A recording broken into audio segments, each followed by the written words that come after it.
অস্থায়ীভাবে আংশিক মেঘলা আকাশ সহ সারা দেশের আবহাওয়া শুষ্ক থাকতে পারে বলে জানিয়েছে আবহাওয়া অধিদপ্তর। এই অবস্থায় কমতে পারে তাপমাত্রা। সোমবার এ.কে.এম. নাজমুল হক স্বাক্ষরিত পূর্বাভাসে এই তথ্য দেওয়া হয়।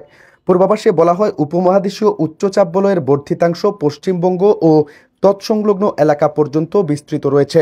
মৌসুমের স্বাভাবিক লঘুচাপ দক্ষিণ বঙ্গোপসাগরে অবস্থান করছে। এর বর্ধিতাংশ উত্তর পূর্ব বঙ্গোপসাগর পর্যন্ত বিস্তৃত রয়েছে।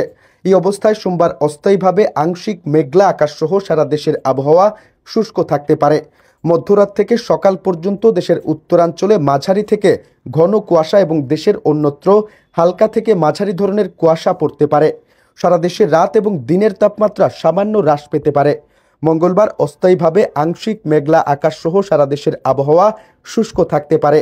মধ্যরাত থেকে সকাল পর্যন্ত দেশের উত্তরাঞ্চলে মাঝারি থেকে ঘন কুয়াশা এবং দেশের অন্যত্র হালকা থেকে মাঝারি ধরনের কুয়াশা পড়তে পারে। সারা দেশে রাত এবং দিনের তাপমাত্রা 1 থেকে 2 ডিগ্রি হ্রাস পেতে পারে। পরবর্তী দিন বুধবার অস্থায়ীভাবে আংশিক মেঘলা আকাশ সহ সারা দেশের আবহাওয়া শুষ্ক থাকতে পারে।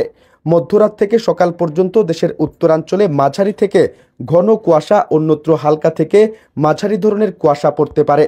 সারা দেশে রাত এবং দিনের তাপমাত্রা 1 থেকে 3 ডিগ্রি হ্রাস পেতে পারে। আবহাওয়া অধিদপ্তর আরও জানায়, আগামী 5 দিনের শেষের দিকে রাত এবং দিনের তাপমাত্রা বৃদ্ধি পেতে পারে।